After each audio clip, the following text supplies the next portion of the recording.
Bonjour et bonsoir, nous allons connaître www.lumiereyakomotv.com. On a pu signer de sponsor, on a vraiment vraiment ma solo en jeu pour soutenir chaîne lumiereyakomotv.com. On a pu signer de Papi Lundula, membre de Prix France, dans sanité Aminat Abet, de Prix France Lima. La reine Anastel à la fraisière, la sœur Nana vraiment Bazoti Kangate, et sans oublier Moto Tozalaki derrière la caméra. Les beaux, Babi, ce qu'on a là, il mange bien, grâce à les beaux et papa, lui de pro, il mange la possibilité. Dès qu'on a ce qui vient entre nous, et là, nous sommes au moment de la cité, le lot Tozalaki vraiment. Tu vas dire vraiment que le candidat pasteur aussi et toujours que pasteur aussi pour faire des naïs pour se remonter et l'émission a plutôt dans un monté dans un conférence naïs après ce Mavouba vie presque Mavouba à se présenter dans l'émission à Bisso. Bonjour pasteur aussi. Oui bonjour. Yamari ndenge na message bien.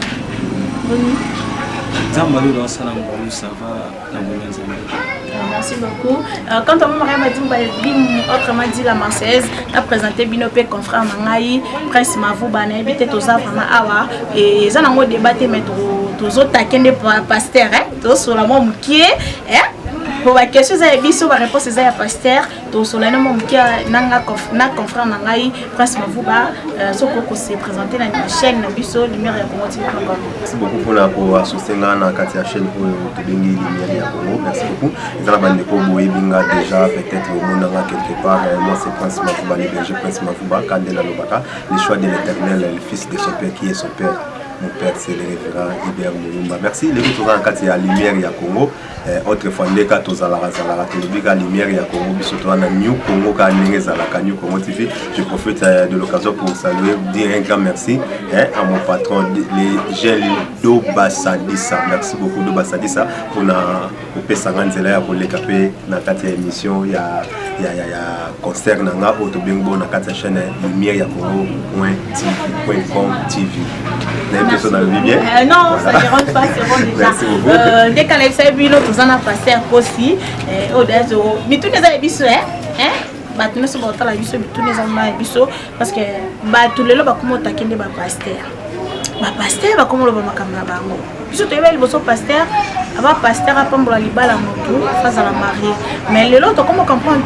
Pasteur, comme qui m'a bango pour balan, toujours comprendre ce que ça, ma loge, mais au côté. Et ça, ben partent pas au salon. Tout est année. Tozana pasteur, tout l'année. Bonjour pasteur. Déjà petit peu bonjour, peut répondre qui pasteur. Les amis, on prévient on a vu le pasteur. Comment on a décision mon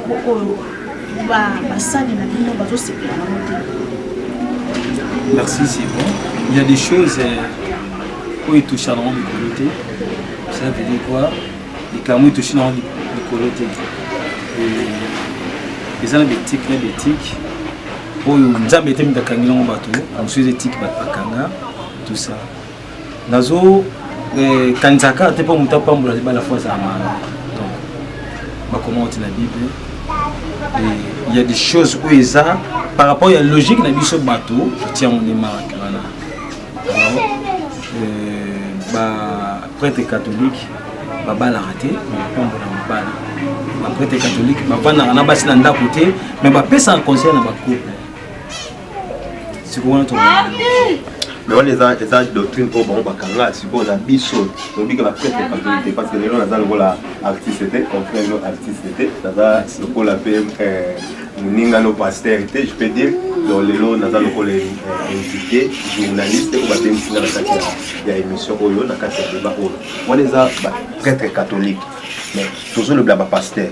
Donc tout le monde va passer, ça dit tout ça, évangéliste, banani, tout ça. Donc tout le monde va prêtre catholique parce que bah moi ça la n'engue là-bas. La doctrine a biso comme état que Tommy Benga va chrétien de tout le baka, pour nous à pambola libala il faut azala pasteur à bala. Je pense que Tokota baba l'église, ils ont la structure dans le temps par rapport à l'organigramme de l'église, toute organisation de la l'église. Et je crois bien qu'on a des gros dans biso. Les accatés par rapport à l'église, monsieur, ces accatés sont mariés. Il ne faut pas me la mariage. rapport ni les alliés entre marié pour le libala na célibataire pour le libala est-ce que ça la révélation de Katia Makamba même à ta pasteur à donner pour donner ta voix comme le libala frère Mora l'église a béni libala. Il y a des choses dans la réalité de sur la mission au ça Makamba sous oyo ils ont une logique à Makamba Kangati. Je pense que le nom église pour nous à baptême il faut qu'il y ait un fermissement il faut qu'il y ait un bébé que tu peux baptême mais le baptême de l'église c'est sur 6 mois. Côté des appels pour nous à baptême. En plus baptême on peut voir qu'il y a une piscine. Bosso tu vas que pasteur qui ne peut baptiser batulaye na mai adilisie masumo seke mais mikolo to comment comprendre na Kinshasa et comme pasteur akangisi batu baki na bon na piscine oya koti abimi mususu akoti abimi so ki siko milimo mabe ezo circuler wana donc nga so na bizaki na milimo nga mabe atikeli pasteur kosi personne zaki na makambu na ye atikeli mon frère na biso est-ce que c'est Maria oui, tout suis mal parce que baptême c'est plonger dans ou émerger dans. Ceux qui ont trompé sa baptême, est-ce que tout ça baptême? Au biso nous m'a bessi la zone de Bekeite hein. Bon, ce qu'on nous connaissons trompé sa baptême, de ces nous m'a payé sur le cas.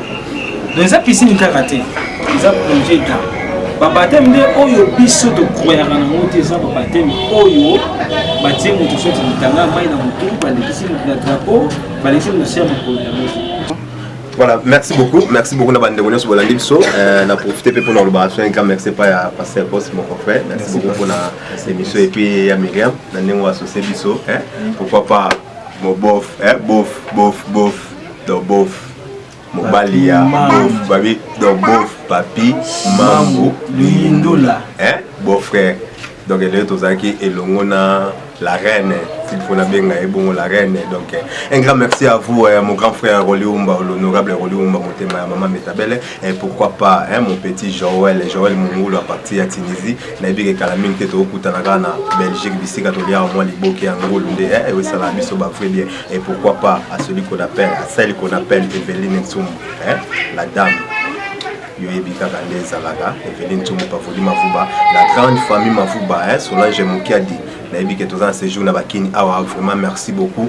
Pour la bande de Pognon sur Bolandi, Bisson émission, c'est Pelo Benganga, votre humble serviteur Prince Mafuba, au Betty, plus 243, plus 243, 89, 95, 69, 286, 89, 95, 69, 286. Ouais, voilà, le message est passé. Merci beaucoup à Pasteur Kossi, merci beaucoup à Confrère Prince Mafuba, merci beaucoup à Patino Sormamba pour la biso sur lumière ya Congo TV.com. Merci beaucoup à Papi Mambo la babi moto de mon frère. Papi sur ba mingité. Merci beaucoup à Minata Metamboulema Aflata. Merci beaucoup à Anastella la fraîcheur. Merci beaucoup à les King Freeman Massal à l'écran gestionnaire de Marie. Merci beaucoup à Risk Azadi, classe mondiale, pure vieux petit naï. Babi Sotel Pembeni Jilite Sola. Ils allaient vraiment bongo. Quand on m'a dit mon décanné, ça va une émission vraiment beau s'abonner mini la chaîne Lumière ya Congo. Vous a décidé. Merci beaucoup Pasteur Kossi. Merci beaucoup Confrère vraiment du solo et les cas vraiment bien. Et merci beaucoup à Lebo toujours dans la caméra pour pas aller de pro. Caméraman en costume, caméraman patron. Très swag. Habillé. Bopeto kaka baya na bongo mais les bons de bopeto bye